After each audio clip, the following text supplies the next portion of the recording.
Welcome back, guys, for another awesome deck profile here for the One Piece card game. I have Sam Bradbury.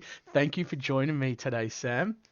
My pleasure, mate. Thanks for asking me on. Beautiful, man. It was great to have you on the channel because today you rocked the blue Croc, man. The set one Croc. He came 15th in, so top 16, 15th position in just this past OCE Treasure Cup online. And that's amazing, man. Amazing work. It's great to see Blue up there.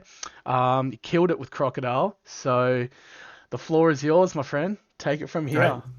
Thanks, man. Yeah, so I decided to take Croc along just because I like the leader a lot. And I've been kind of brewing a deck for a while. Yep. And then a couple of weeks ago, we saw like not Gen Con, maybe like the one before that. There was like some Crocs with an Impel Down package, which were doing well, which was really cool. But I've got a really different version, which I'm kind of excited to show off. So the general idea of the deck, before I go through the cards, is that I want to try and get like threats down on the board, and then use my hand fairly aggressively to protect those threats, and then finish out again with blockers, which you'll probably see as we go through.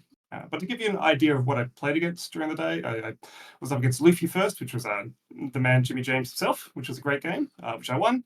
And then I lost to a Zoro and a Supernova Kid. Supernova Kid's still like a really tough matchup for Blue in general when they see their kids. There's not much you can do about that. Yep. And then I went on a tear after that and won the next 6 games against 3 Zoros, 2 Katakuris, and a Film Kid. So a reasonable spread. I feel like I it wasn't like the easiest run, but it was a solid run still. So I'm pretty pleased about that. Anyway, jumping into what I played. So the first thing we'll go through is kind of working our way through the main cards we want to see, our curve, I guess. Start with Duffy, the Don Quixote Doflamingo, the 3-cost blocker. Just a really solid card. Anyone who plays blue has probably tried this card out and can appreciate how nice it is to be able to stack the top of your deck and see what's coming. Really useful when you've got like things that let you draw cards or potential options to trash cards from the top of your deck.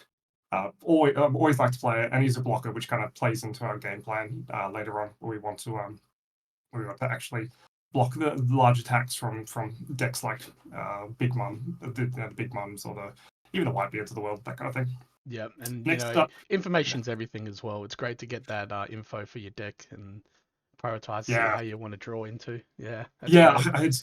I had so many games where I played Duffy on 3, and then the Mihawk I was going to draw next turn, I could instead like push back a few turns so that I could have useful draws in the meantime, or know what's coming up next and really plan things out. It's very, very useful. Hard to understand how great that is. Next up, we have 2 Matcha. So Matcha is mainly a concession to both the red and the yellow matchup. Okay. Against Zoro, we want to be able to have stuff that gets down kind of early on our second turn. There's no 1-drops or 2-drops in the deck really, so we're not playing anything until the second turn. But Matcha is something we can play on turn 3, and we typically want to try and play something on turn 3 wherever possible. So we'll mulligan pretty aggressively in those matchups for one of these 6 cards. And Matcha is just kind of the 5th and the 6th copy of something we can play. She's also got 1k counter, which, as you'll see as I go through the deck, most of the deck has counter power, and that's a concession to the Zoro matchup, because the idea of getting stuff on board and playing blockers and living for a long time, and like later in the game, doesn't work so well against Zoro in any like really aggressive deck.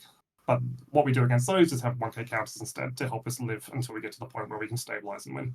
Yep. And this card really threw me off when you Yeah. put this down. I was like, okay, all right, what's going on here? Is playing vanillas? Yeah, Like, yeah, no, it's actually been really good. So I just find that getting a card down that's a 5k and can attack every turn with less Whitebeard that I've seen, this was really good into like Katakuri, for example, yeah, because every turn I could just keep chipping away and forcing another 1k counter out of their hand or another card out of their hand, or it turns into a blocker later, which kind of works towards our game plan of, we might take 1 or 2 life early, and then we want to be quite aggressive at defending it after that. So there are awesome. 3s. That's kind of what we want to see if we're going first. If we're going second, we want to see Gecko Mario. So that's there. So it's a 4-cost 6k, pretty straightforward. Same reason as Matcha. It's just the biggest thing we can get for 4-cost, so it makes it much harder for our opponents to kill it, Yep. which makes it easier to defend. And then it allows us to kind of brawl on the board and be a solid attacker. Not too much to say about that. If you're going second, you'd love to see this in your opening hand. But Matcha, Duffy, they're all like great as well to see if you're going second. So that's something I've tried to do with the deck, where if I'm going first or second, it doesn't really matter too much. there's a variety of cards which I'm happy to play. Like if I'm going second and I see Zeph, for example, that's also fine on my third turn. So I'll just attach a Don and attack him. So we're playing 2 Zeph. The main we're playing him partly because he's got counter, so plus 1,000 counter. He's a 6,000 body board, which is fine. Body on board, which is fine, and he also bounces a 3 cost or less.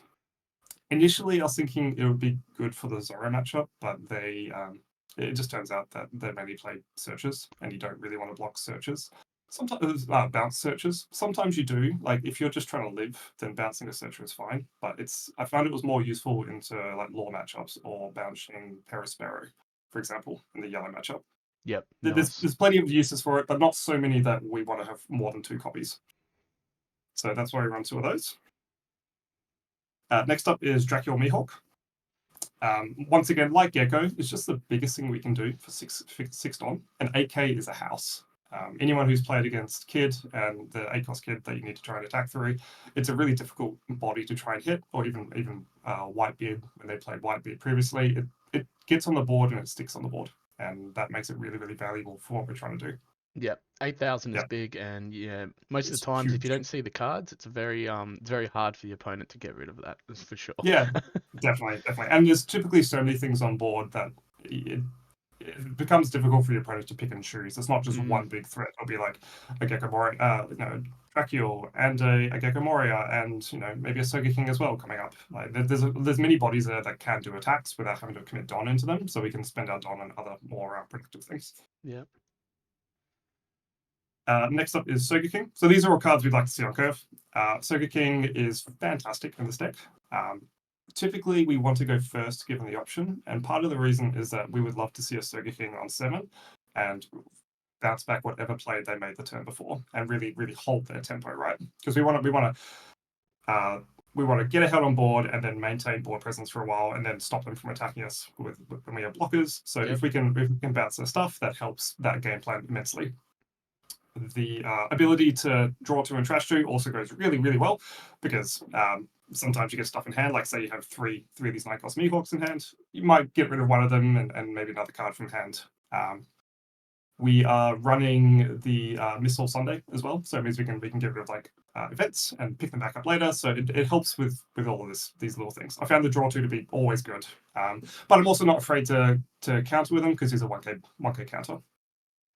Yeah, so he's still quite resourceful. Yeah.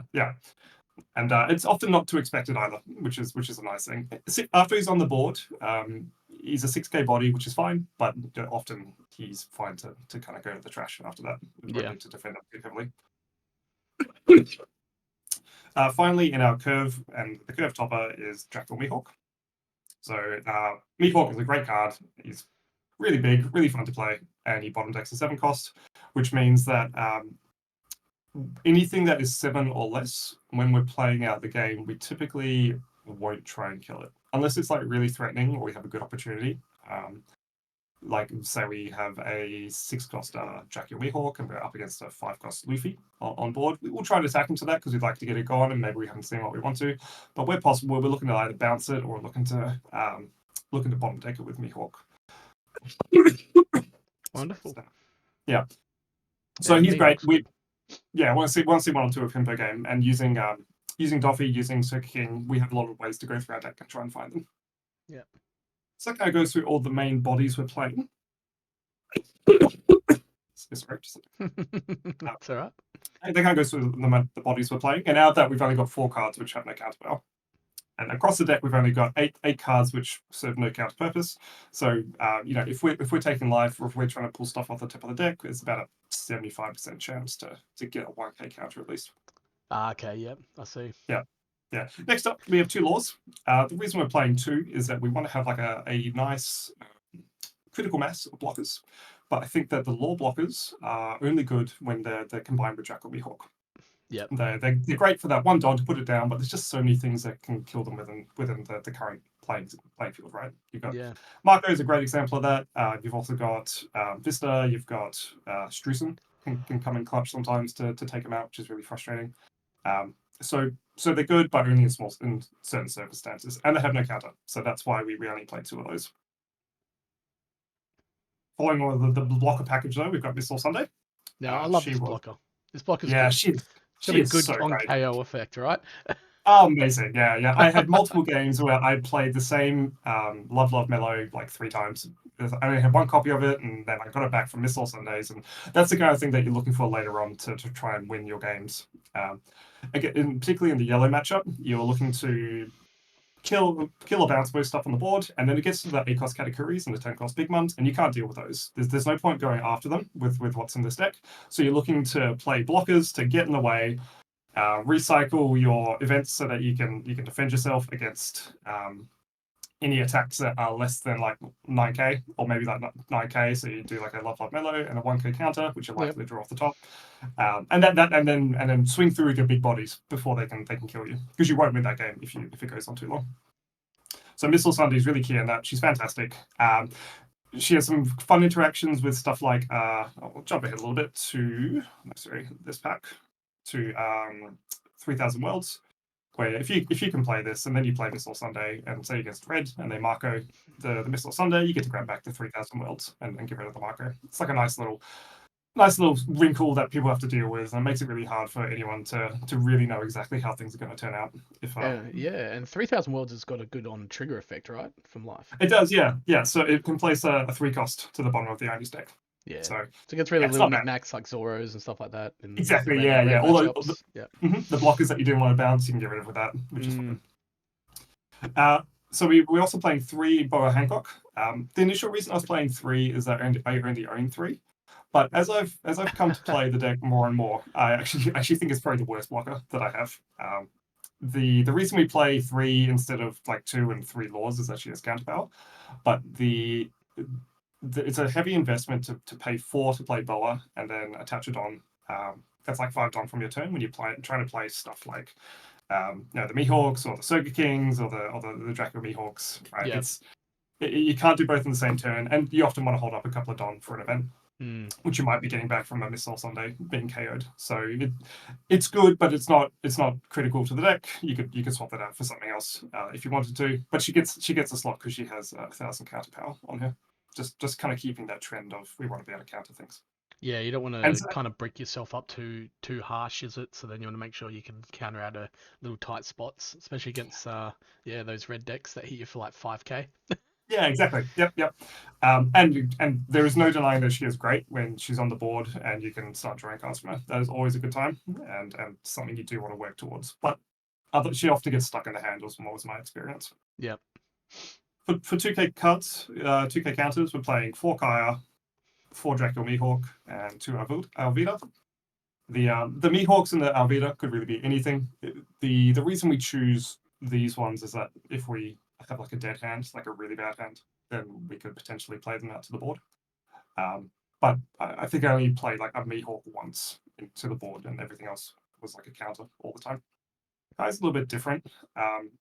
Her ability to draw 2 cards and trash 2 cards, especially when you're searching for like maybe a key card like Mihawk in a matchup, is quite useful. And you have a couple of ways to get it back. One is F, which you saw earlier, and the other is Overheat. So we play 3 copies of Overheat.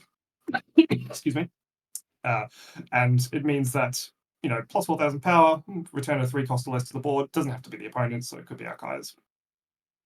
Like quite often we want to return our opponent's stuff because the name of the game is less damage to us, so we can play a little bit longer until we get up to a point where we can block things effectively. Yeah, Overheat's so a very good card. Very versatile. Very, very good. Yeah, and it's played a little bit, but not always do people like realize that it's coming. So there was once or twice where we kind of caught someone out, or they had no choice to be caught out because I had 2, 3 costs or less. Right? Sometimes you just can't play around it, and that's always good for us. Finally, we have 3 Love Love Mellow in the deck. Love Love Mellow is fantastic, as anyone who has played it would know. But the reason we only play 3, the reason we're only playing 8 events in total, is that Missile Sunday turns into multiple copies of these events. So we want to see the first one quite badly, and then after that we don't really want to see them too often. We'd rather recycle a single Love Love Mellow multiple times and have more cards to play to the board rather than having a hand with multiple Love Love Mellows in that hand, for example. And that's kind of how the deck went. It looks simple, and it does play simple. I gotta say, it's not. I don't think it's like a law level deck that's big brain to play and really difficult. But I think that the most important thing, if someone wants to pick it up, is to try and learn the matchups and how to play into each one, because it can vary from matchup to matchup quite a bit. Yeah, I was gonna say like you have to it takes a bit of practice to kind of get into understanding how blue works. Yeah, Could imagine because like obviously in the past we've never seen a lot of blue decks top, and now they're starting to be shown a little bit more, starting to be represented a bit more, and it's showing that blue does have what it takes to be up there with the current red decks and yellow decks that are just dominating the meta at the moment, and it's good to see. It's really refreshing. Like I was yeah. saying to Jono with his Nami deck profile that we did, it's absolutely wonderful to see this sort of versatility in the meta now. So wonderful, Yeah, man. Yeah, I think the blue decks probably benefit the most from the red restrictions. yeah, Not having white beat around so much really makes things a lot better for them, and I think it's shown out with the Duffys, the crocodiles, and the Namis that have recently all done really well in events. yeah. Beautiful, beautiful. So before we head off, man, was there any shout outs you'd like to give? Just one for me. I'm going to shout out my brother Alex Bradbury. He and I do a lot of testing together. We kind of play test everything pretty extensively if we want to try something new. He's always the biggest person I can talk to and bounce ideas off, and always excited to chat to him about this kind of stuff. So yeah, Awesome. shout out to Alex. This creation is at least 25% his. I would say it's mostly mine, but he definitely has some input. Awesome, awesome. That's great, man. It's great to see. Yeah, And yeah, congratulations on the top 16 over this past weekend's Treasure Cup. That's a big feat, amazing effort, man.